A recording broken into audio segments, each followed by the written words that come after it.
Thank you very much. Good morning, everyone. Good morning. It's good to be here on this solemn occasion with so many friends. Governor Carney, Senator Carper, Attorney General Kathy Jennings, General Barry, it's good to see you, and thank you for everything you do for the Delaware National Guard. By the way, I saw General Vavilow this morning. He's become not only a general, but a great friend. A great friend. He was at Bo's Memorial Mass this morning. Thank you for being there, General. I appreciate it. And by the way, Hunter has had one shot, not two, and he's just making sure everybody's okay. Me and my family, we've tried to participate in this event every year because it's an important tradition in the Delaware community. Even last year, in those early dark days of the pandemic, Jill and I didn't want to let Memorial Day pass like every other day, and there was no event here, but we came to lay a wreath at the plaza. It was the first time we did any sort of event since the lockdown had begun in March, because we were determined to honor the fallen, to pay tribute to the women and men who braved every danger, who made the ultimate sacrifice for the country. Because as a nation, we must always remember, always remember. We must remember the price that was paid for our liberties. We must remember the debt we owe those who have paid it, and the families left behind.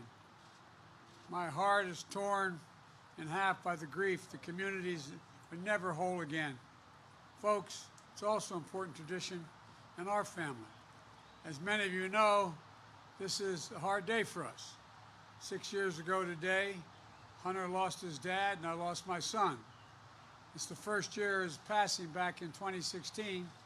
General Vavilow did a great honor in inviting us to a ceremony renaming the Delaware National Guard headquarters in Bo's honors. By the way, I'd note that when Bo made the grade of major in Iraq, I said, I'd been in and out of Iraq over 25 times. I said, Bo, you're now a field grade officer. He said, Dad, I have no illusion who runs the United States Army. It's the master sergeants. They run the Army. Well, I woke up that morning hearing Bo in my ear saying, not me, Dad. Today's not about me. It's Memorial Day. You should be over at the bridge. And you know, if he were here, he would be here as well. Paying his respects to all those who gave so much for our country, and particularly honoring the Gold Star families. You know, a lot of time passes, but you all know better than I do, or as well as I do, that the moment that we celebrate it is the toughest day of the year. We're honored, but it's a tough day. It brings back everything. And so I can't thank you enough for your continued service to the country. And your sons, your daughters, they live on in your hearts and in their children as well. And we have to carry on without them. But I know how hard it is for you. Bo didn't die in the line of duty, but he was serving in the Delaware National Guard unit in Iraq for a year. That was one of the proudest things he did in his life. So thank you for allowing us to grieve together today. I know how much the loss hurts. I know the black hole that leaves in the middle of your chest. It feels like you may get sucked into it and not come out. Greetings like this in gatherings help. And while I know nothing I can say to ease the pain, I just know that each year it gets a little bit easier. And I promise you the day will come when the mention of the name of your son or daughter, husband, wife, they will in fact bring not a tear to your eye, but a smile to your lips. Folks, I hope that day comes sooner than later. Folks, you know, despite all the pain, I know the pride you feel in the loved one and that you lost, and those who are still serving. The pride and the bravery and the service to our great American experiment. Our military community is the solid spine of this country. It's literally the spine of the nation. And on my first Memorial Day as Commander-in-Chief, I want to reaffirm my long-standing belief. We may have many obligations as a nation, but we only have one truly sacred obligation, and that's to equip those we send into harm's way with all they need and care for them and their families when they return home and when they don't. And all of us who remain have a duty to renew our commitment to the fundamental values to our nation in their honor. The values that have inspired generation after generation to service, and that so many have died to defend. Every day since I was Vice President, I've carried with me a card with the exact number of troops killed in our operations in Afghanistan and Iraq. Not an approximation or a rounded number, an accounting of every life laid down for our country over the 20 years of war. Today, it's 7,036 military members, fallen angels, have given the last full measure of devotion, as Lincoln termed it, in those modern conflicts.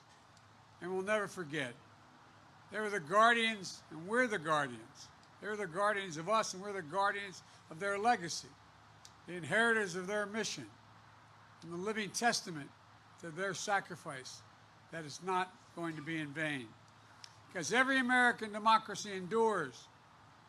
We have been tested, and we surely test it further. But I know that we as a people are up to the task.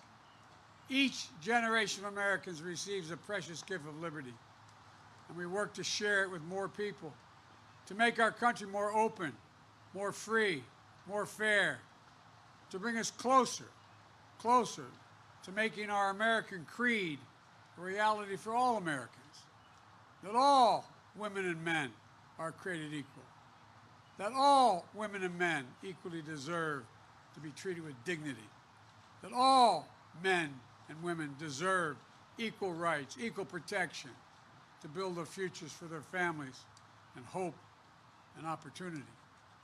The American creed is the connective tissue that binds us. It's a long chain of patriots that come before us and those who will follow us in turn. That creed holds that the ideals that inspire people to service and that fill us with pride when we see our loved ones put on that uniform, and our progress toward that creed together as one nation, united and preserved through their sacrifices, is the best and strongest memorial to their lives. Ladies and gentlemen, America is unique. It's an idea. Unlike any other country in the world, it's formed based on an idea. Almost every other country is based on a creed, a religion, a geography, an ethnicity. But not us. We're based on an idea that we hold these truths to be self-evident, that all men and women are created equal. We're unique in the world. I had a long conversation for 2 hours recently with President Xi, making it clear to him that we could do nothing but speak out for human rights around the world because that's who we are. I'll be meeting with President Putin in a couple weeks in Geneva, making it clear that we will not stand by and let him abuse those rights. Folks, we're unique in all of history. We really are. But those names etched on that wall and every other wall and tombstone in America of veterans is the reason why we're able to stand here. We can't kid ourselves about that. And so I hope that the nation comes together. We're not Democrats or Republicans today. We're Americans. We're Americans who've given their lives.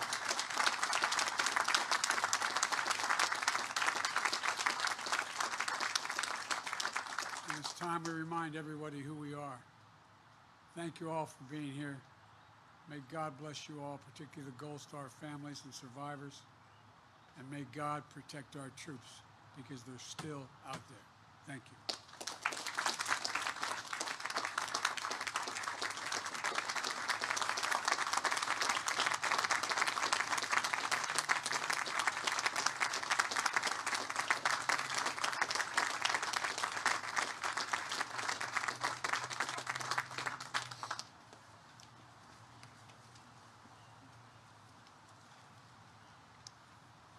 Thank you so much, Mr. President.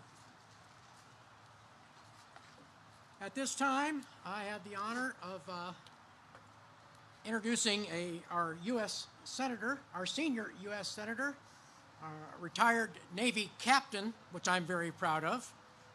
And I mentioned to the senator yesterday that if he ever decided to leave the Senate and go back into the Navy, I wanted to be his command master chief. And I really meant that. That's from the heart. And at this moment, I would like to introduce to you our senior Senator, Tom Carper.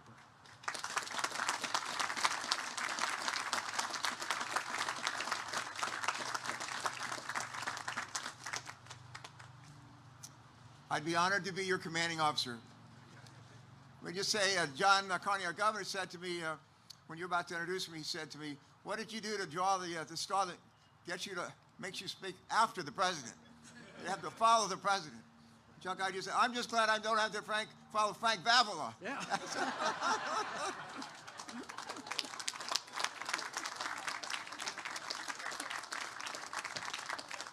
Among the best folks I ever nominated to serve in my cabinet, John Carney, Secretary of Finance. Lisa Blunt Rochester,